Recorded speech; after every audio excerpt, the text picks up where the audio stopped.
ఆ ఫోన్ తీసుకొని చూస్తా ఉన్నానంట. అప్పుడు వాళ్ళ అమ్మ చిన్న తేగలు ఏమన్నానంటే, ఏంటి నువ్వు ఇంటి నుంచి సెల్ చూస్తావే అనుకుని ఇంట్లో నుంచి బయటకు తన్మేసింది.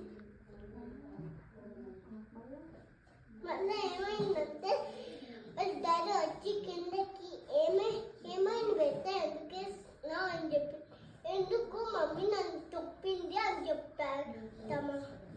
అప్పుడు వాళ్ళ డాడీ